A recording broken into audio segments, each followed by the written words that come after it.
Hey folks, BlackCross here. Welcome to E3 Aftermath Party.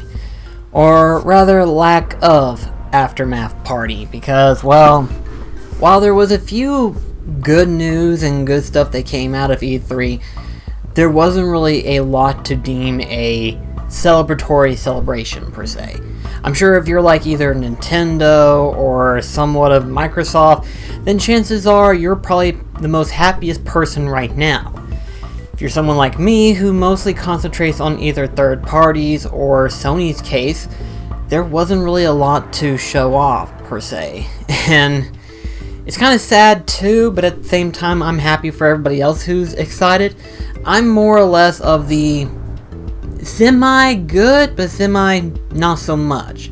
I mean, the good thing is I did have my expectations relatively low, so therefore it's not that bad of a deal, but at the same time it's one of those like, yeah, I kind of wish there was more, but considering the direction that most people are going towards, it makes sense. And I say what I mean by the direction that people are going for, I mean that the three main companies, being that of Microsoft, Sony, and Nintendo, they're concentrating on their newest consoles. And what I mean by newest consoles, I mean Nintendo is concentrating more in terms of developing games for the Nintendo Switch now.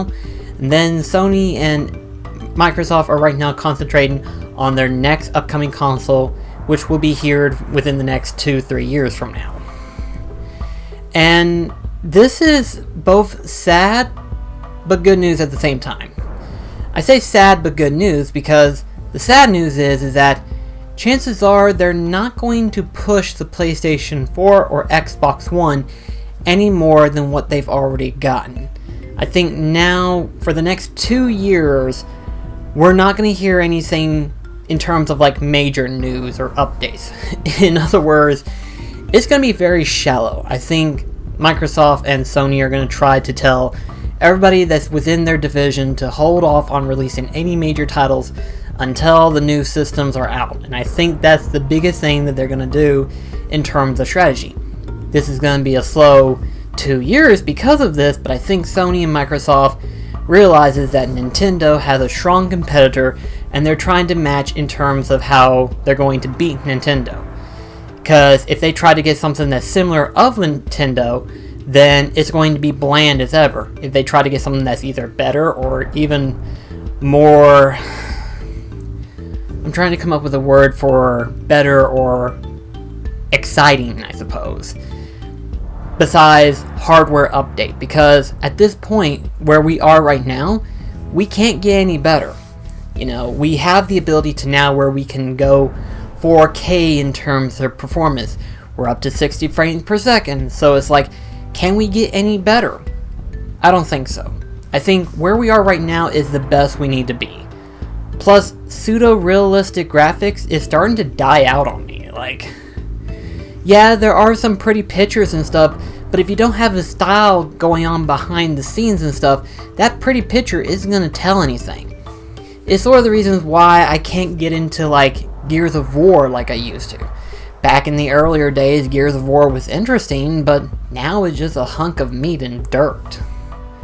And that's kind of sad. At least with Kingdom Hearts, there is a splash of color within the background and everything like that. Kingdom Hearts is supposed to be a cartoony game in some form of way.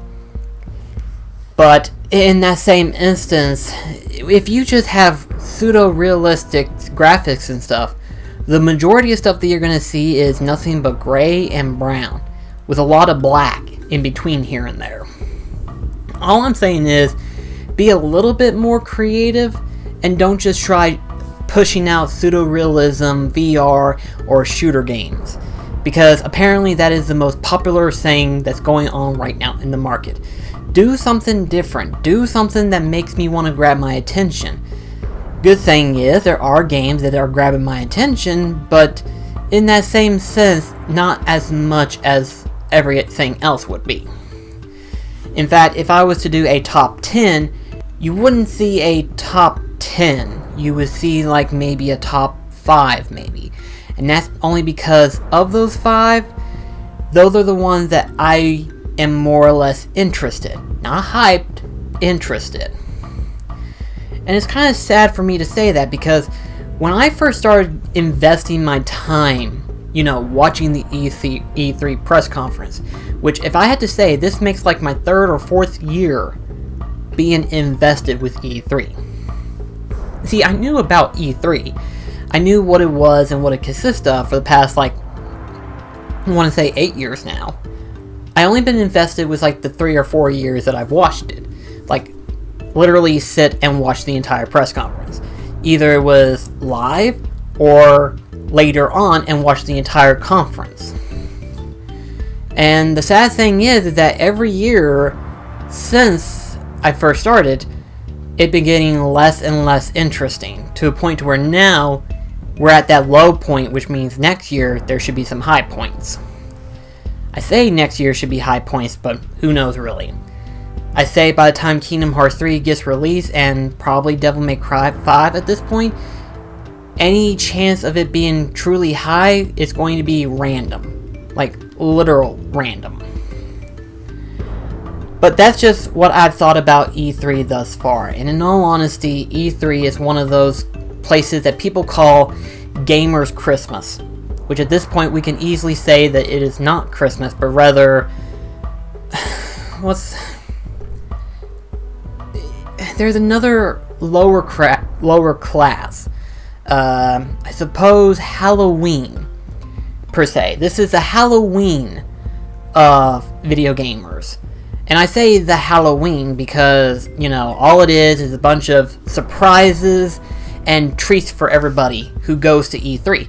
And I say surprises and treats who goes to E3 because if you physically go to E3, not only do you get to be there in person to see the events and stuff live, meaning that you're not watching it live on Twitch or YouTube, so there's no lag time, it's all right there, and you get to experience everything. Plus you get to meet all the directors, all the creators and everything of these games, so that has to be a big honor.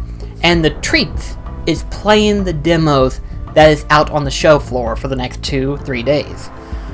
So the way I see it, E3 is the Halloween of gaming. And every other day, for example, September through January, or any month that has a large amount of games coming out in that month, is considered the Christmas of gaming.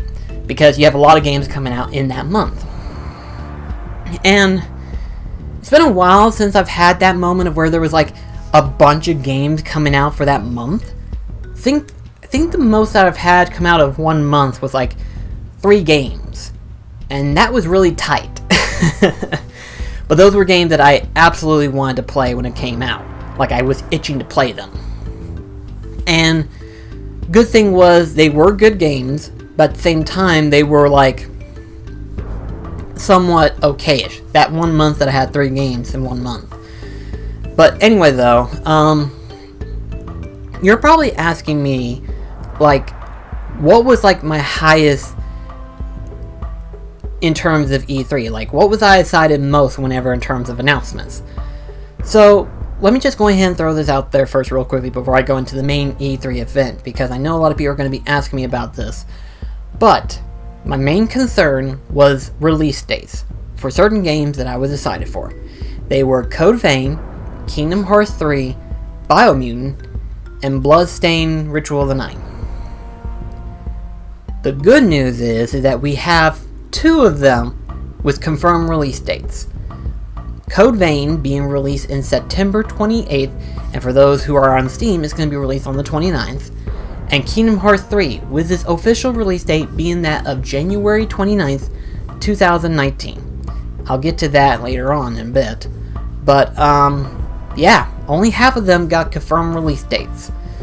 Biomutant and Bloodstained has not. It is, and the funny thing is, they're still set for 2018. So, unless they get some form of hidden trailer that gets revealed to us between now and September, because September, there are 2 other events going on. There's PAX West, which is another convention that usually games appear at, sort of like PAX East. And then the Tokyo Game Show. If neither of those 2 show up at that in one of those 2 conferences, then all bets are on that it won't be until 2019. which is unfortunate because I was really hoping that Biomutant would come out this year. If I really was hoping, but the good news is I get to save my money a little bit longer to some extent. And for those that are asking, yes, I did pre-order the deluxe edition of Kingdom Hearts 3. I personally wish that they had the Monsters Inc. figurines rather than the Toy Story figurines, but that's just a minor gripe. Actually, if they were to announce the Pirates of the Caribbean versions of those figures, I would be all over that shit. Like, I would literally be like pounding that freaking pre-order button like there was no tomorrow. But it's just Toy Story, so. But then again, we knew that they were going to make them. We just didn't know when, but it turns out they were going to save it for the pre-order bonus for Kingdom Hearts 3. Go figure. But, yeah, that was my main concern, was release dates. Technically, I got half of what I wanted. As for the other half, I'm still waiting for. Now to talk about the highest hypes in terms of this year. So, starting with the highest. And by highest, I mean like the biggest that I was hyped for. So first off, there was Devil May Cry 5, which I was not expecting Devil May Cry to make a comeback. I figured after DMC trash event that they did, I figured that's it, Devil May Cry's dead. Series is never coming back. They have no interest, they never talked about it. In fact, for all I know, they completely ignored it. They just re-released the fourth one in a special edition. And digitally, no less. Which is a shame. And then they re-released the HD collection for PS4 and Xbox One. So it's like, at this point, they're just re-releasing the older classic games. Which there's nothing wrong with that, but I figured Devil May Cry was never coming back. Any hope of it coming back was dead. And then Microsoft showed Devil May Cry 5. Now, Wrecker, it's going to be for both consoles, obviously, and I'm supposing that it's going to come out for PC. But when I saw Devil May Cry 5, I knew it was coming back. And I know for some people, they were hoping more of Dante rather than Nero, but at this point, I'm happy that it's coming back. I'm taking Nero. I'm welcoming him back. I'm giving him a bro hug and everything. I don't care. And to see that Dante is still being there, I'm really happy that it's making a comeback, the original gameplay style and everything. And Dante is killing that beard. More so than Kratos. I'm serious whenever I say this. Dante is killing the beard compared to Kratos. He's beautiful looking. But that was like the biggest thing. I was really excited. Like, as soon as I saw that Devil May Cry 5 was making a comeback, I had this big old grin on my face. Almost as big, well, maybe not as big as Kingdom Hearts 3, but we'll get to that sometime later. But I was just like, he's making a comeback. Oh, I missed you so much. And the funny thing is that they were saying of how we're sorry that we've been behind with the main series. We know you hated that one. We won't do it again. And it's like, we don't mind new IPs. That's the thing you should do. Create newer IPs. Don't do stuff like that and destroy our favorite characters, They're the reason why people love Devil May Cry. They're the reason why people love Dante. Don't go and change the personality of someone that is most popularly famed, such as Dante. And when you do what you did in DMC, you pissed me off. Seriously, you pissed me off to no degree. That was utter trash. I think that was like the garbage of all games I've ever played. The absolute worst, really. And a lot of people will be in some form of way in the same argument that I say. Some people either hated the gameplay, some people either hated the main story, or some people hated the main graphics entirely. And 60 frames per second isn't going to help make the game any better, in all honesty. It's not. It's not Devil May Cry. I gave it a shot because I figured it still looks like Devil May Cry. It looks like it plays like Devil May Cry. I pick up the game. It's utter trash. Just utter trash. If it ain't the story that spits at the audience's face, it's the gameplay that is so clunky and shit, and not to mention it's a two-sided fence where you have the angelic weapons and the demonic weapons, where you had to switch between here and there in order to defeat certain enemies, and that was just... I couldn't even bring myself to beat it a second time through. It's like, as soon as I got done with the normal mode, I was like, I'm not playing through this shit again. It's too much for me to handle. But Devil May Cry 5 is making a comeback. That makes me happy. The second biggest hype thing was that of, surprisingly enough, and one that I actually remember the name of, Ghost of Tsushima. It's funny too, it's like, before, I couldn't even tell you what Tsushima was pronounced, because I didn't care. All I saw was cinematic trailers. It looked pretty, but if I didn't see any gameplay trailer, I couldn't tell you what it was. With this one, however, they actually showed a better picture of gameplay. And if they improve the gameplay a little bit more, because the bad thing is that you know when you see a staple of a gameplay, a standard gameplay, and all it does is show you what the game is going to more than likely be. It may not be 100% like the case, and that's why sometimes whenever they get ready to play the trailer, they show the gameplay is subject to change, which means technically it's not going to be the same gameplay that you saw on that trailer. It's going to be somewhat different, which I'm hoping that's the case, because I saw a lot of Assassin's Creed and a lot of Batman Arkham Asylum. It's not exactly a good thing, considering I actually like the art style and I like the area that it's got. I mean, you know me, I love samurais, and I've been playing a lot more of pseudo-samurai games lately, and Ghost of Tsushima actually looks interesting. It's beautiful looking, and I absolutely can't wait to play it. My only gripe would be that technically the gameplay is... I'm hoping it does go a different route, and if it does, it could be successful. It could be more successful than The Last of Us 2, which I hope it will be in my case, because Sony is investing way too much effort for The Last of Us 2, I think. They're investing way too much. For some people, they're excited for it, but in all honesty, for me, I twitch every single time I hear people talk about it, because people said it was like the best series ever, Last of Us, and I played it. It's okay. I didn't think it was nothing to be excited for. Like, I looked at it as like the story is basically post-apocalyptic, which I absolutely hate that scenario now. It works sometimes, but so far everything that I've seen so far is very generic. Very generic. And gameplay-wise, it's very Uncharted. With the exception of the fact that you can customize your guns. That might be the only good thing, is that you customize your gun however way you want to. Other than that, it is basically post-apocalyptic Uncharted. That's what I got. And it just... I don't know, I just get tired of that scenario. I need to stop kicking that. And I just get tired of it. So, if you have to ask, why not Last of Us 2? I have no interest in it. So don't even get near me with that. But anyway though, I'm not going to go into that detail again. Anyway though, so like I said, Ghost of Tsushima, that has my interest. The next thing in terms of most hype for, Shikekuro, I have no idea how you pronounce that, but Shadows Die Twice. I'm just going to call it Shadow Die Twice until I hear the proper pronunciation of whatever that first name is. In all honesty, it does look good, you know, considering it is a From Software project. I know a lot of people are concerned about the fact that technically Activision is in production of it, but keep in mind, there's a difference between making the game and producing it.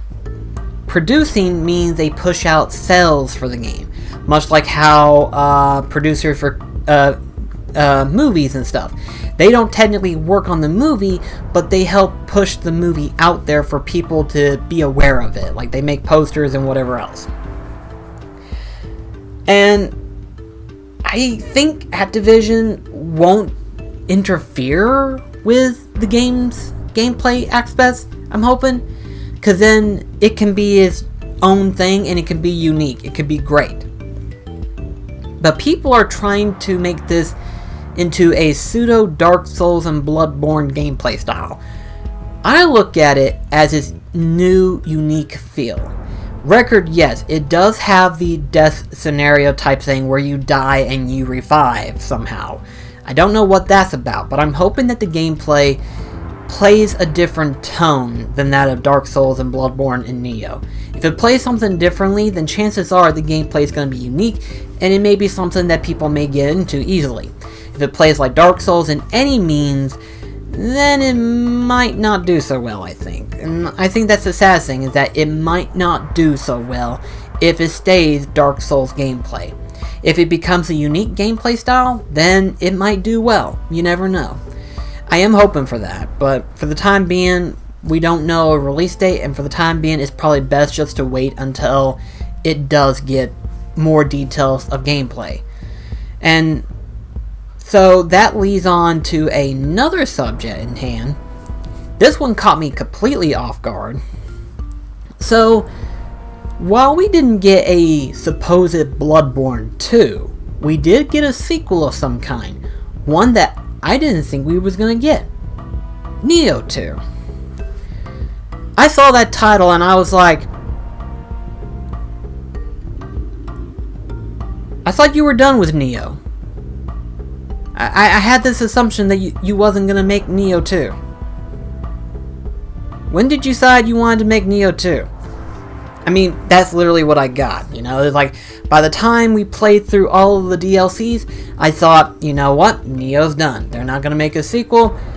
This is pretty good on its own. There's no reason for there to be a sequel. Apparently, there is deemed in the development team to believe that there was need to be a sequel made. So it's like, okay, I don't know how you're going to top the original, but I'm looking forward to it. If you're going to put out more fiends, demons, and yokai, if you're going to push more of those out there, then great. I'm looking forward to it. I'm hoping that's the case because, to me, while some of the human NPC fights were pretty good, that seemed to be the most overshadowing of the bosses. We got more of the human aspects. And there's nothing wrong with that, it's just, I kind of wish there was more yokais. I really wish there was. In fact, they really didn't use a lot of different variety of yokais. There was a lot of smaller variety, but none bigger variety, you know? And record, that is a nitpick, I will say. That is a nitpick.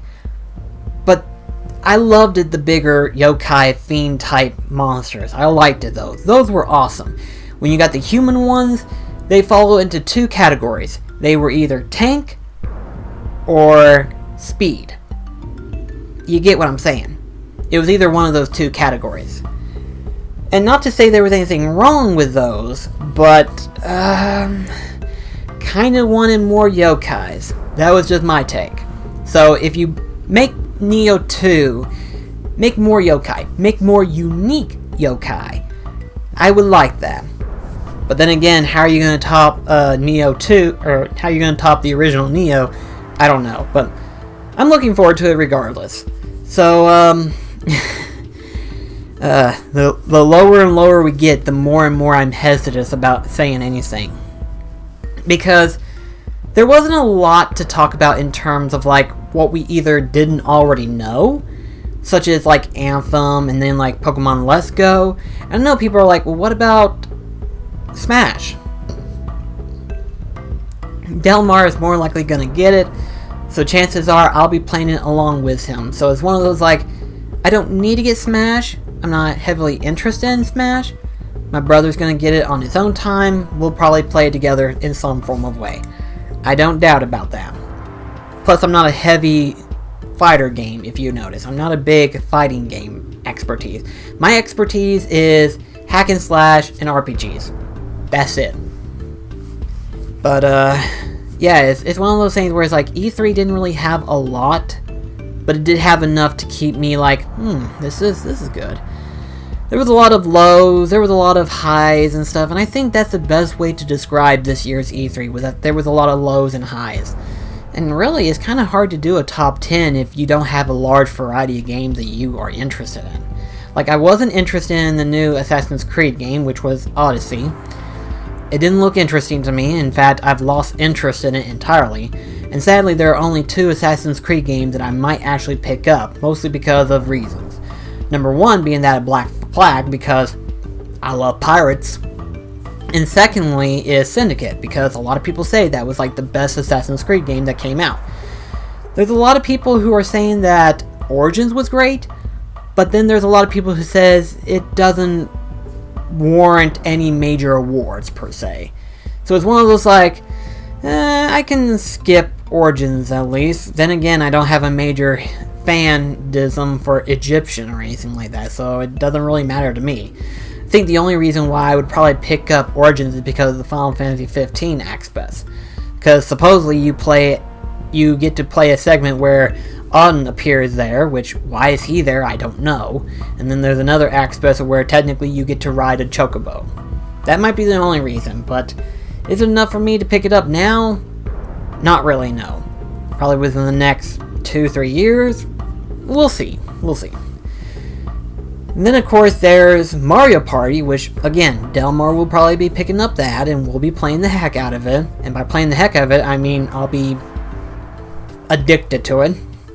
Like I've always been. I'm an evil person in Mario Party.